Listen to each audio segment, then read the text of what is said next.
दिशा case में अब तक का सबसे बड़ा अपडेट निकल कर आ रहा है दोस्तों। बहुत बड़ी ब्रेकिंग न्यूज निकल कर आ रही है।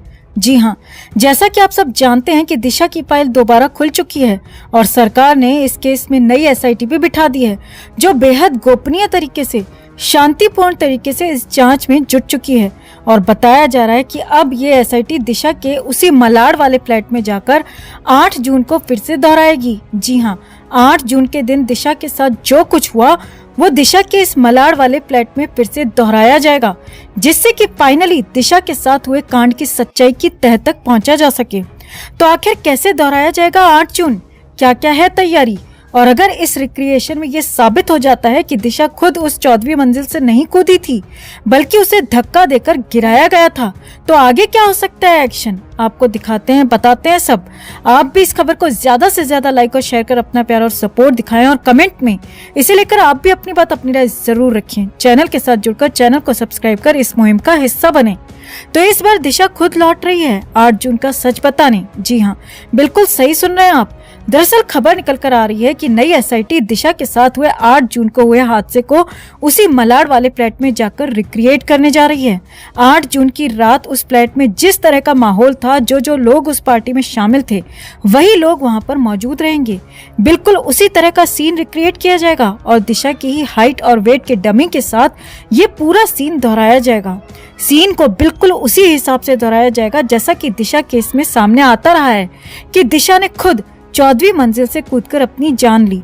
तो पुलिस इसी बात को तथ्य मानते हुए दिशा के डमी को गिराएगी और ऐसा करने पर जिस जगह दिशा गिरती है, जिस तरह गिरती है, जिस तरह की चोटें उसकी बॉडी पर पाई गई थी, वो सारी बातें ध्यान में रखते हुए ये तय किया जाएगा कि क्या खुद 14वीं मंजिल से कूदने पर ठीक उसी तरह के निशान उस डमी पर आते हैं, उतनी ही दूरी पर जाकर वो डमी गिरता है जिस जगह दिशा मिली थी।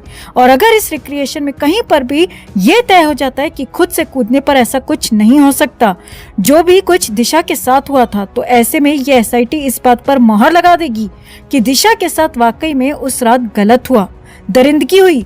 दिशा खुद नहीं कूदी बल्कि उसे धक्का मारकर 14वीं मंजिल से गिराया गया और फिर दिशा का ये केस यू टर्न लेते हुए मर्डर केस बन जाएगा और आगे इसी एंगल से जांच होगी और फिर दिशा केस के सारे संदिग्ध एक बार फिर रडार पर आ जाएंगे और एसआईटी उन सभी लोगों से कड़ाई से पूछताछ करेगी जो भी उस पार्टी में शामिल थे या जिन पर भी शक की सुई मंडरा रही है। तो ऐसे में पूरी उम्मीद जताई जा रही है कि इस बार ये एसआईटी दिशा केस की तह तक पहुँच कर रहेगी और एक बार दिशा केस में कोई ठोस सबूत मिल गया, ये तय हो गया कि वाकई दिशा को 14वीं मंजिल से गिराया गया था, न कि वो खुद कूदी थी, तो सुशांत का सच सामने आने में भी देर नहीं लगेगी और एक साथ इन दोनों ही मासूमों के गुनहगार सलाखों के पीछे होंगे। एक साथ इन दोनों ही मासूमों को इंसाफ मिल पाएगा। तो ऐसे में उम्मीद यही जताई जा रही है दोस्तों कि दिशा केस में होने जा रहा ये रिक्रिएशन इस जांच में बहुत अहम साबित होगा। तो आपका इस पूरे मामले पर क्या कहना है? क्या आपको भी लगता है कि इस बार दिशा को इंसाफ मिलने के बाद ही ये फाइल बंद होगी? क्या ये एसआईटी दिशा केस की तह तक पहुंच पाएगी? आप क्या सोचते हैं? कमेंट में इसे लेकर आप भी अपनी बात, अपनी राय जरूर रखें और वीडियो को ज्यादा से ज्यादा लाइक और शेयर कर अपना प्यार और सपोर्ट भी जरूर दिखाएं। तो एक बार फिर बेबी पेंगुइन को लेकर खबर निकल कर आ रही है, बहुत बड़ी खबर निकल कर आ रही है। इस बार सुशांत दिशा मामले में बेबी पेंगुइन खुद बोला है और ऐसा कुछ बोला है जिसकी किसी को उम्मीद नहीं थी। जी हाँ, जैसा कि आप सब जानते हैं कि दिशा मामले में नई एसआईटी जांच में जुट गई है, जिसके चलते सुशांत दिशा के सारे गुनहगार एक बार फिर जांच के दायरे में आने वाले हैं और इसी वजह से उस बड़े मंत्री के बेटे की चर्चा भी गर्माती जा रही है।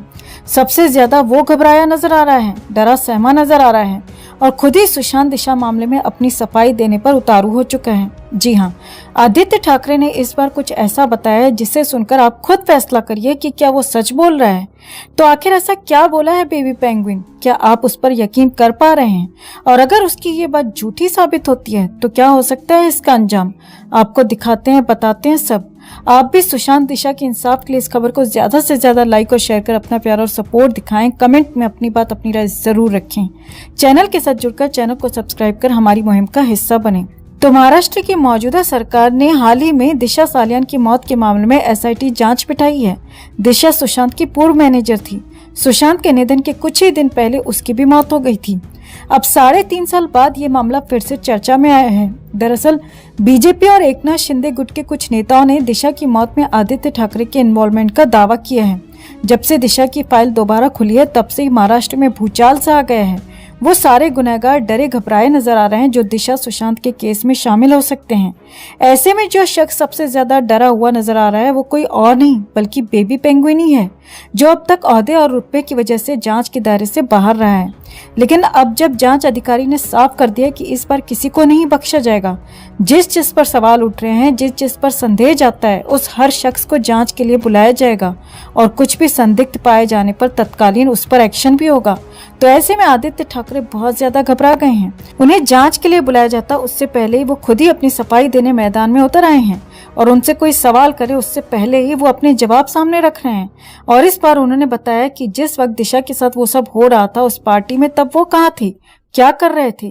तो इस मामले में आदित्य ठाकरे का कहना है कि जब दिशा की मौत हुई थी उस वक्त वो अपने नाना को देखने हॉस्पिटल गए थे। आदित्य ने कहा कि उनके ऊपर जो भी आरोप लगाए जा रहे हैं वो सब बेबुनियाद थे। अपने ऊपर लग रहे आरोपों पर आदित्य ठाकरे ने कहा है कि उनका इस केस में कोई इन्वॉल्वमेंट नहीं है। एकनाथ शिंदे पर हमला बोलते हुए आदित्य ने आगे कहा, ये जो अपने घर और पार्टी के नहीं हुए तो ऐसे व्यक्तियों से हम क्या ही उम्मीद कर सकते हैं। जो लोग भी ये सब बातें कर रहे हैं वो सीएम एकनाथ शिंदे के भूमि घोटाले से जनता का ध्यान भटकाना चाहते हैं।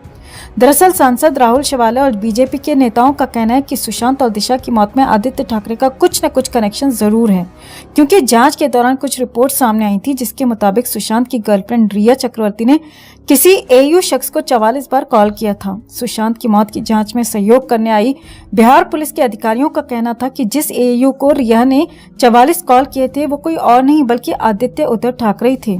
तो दोस्तों, आपको क्या लगता है, क्या वाकई में जिस एयू को रिया ने 44 कॉल किए थे वो आदित्य उद्धव ठाकरे ही थे या फिर कोई और अगर ये 44 कॉल आदित्य ठाकरे को ही किए गए थे तो क्या आदित्य ठाकरे की ये सफाई विश्वास करने योग्य है कि उनका इस केस में कोई इन्वॉल्वमेंट नहीं है।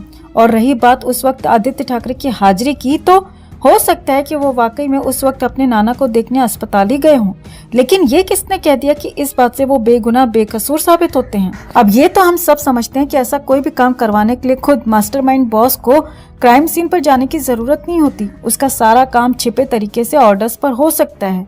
तो अपने पक्ष में वो जो सफाई दे रहे हैं उसका कोई फायदा नहीं होने वाला।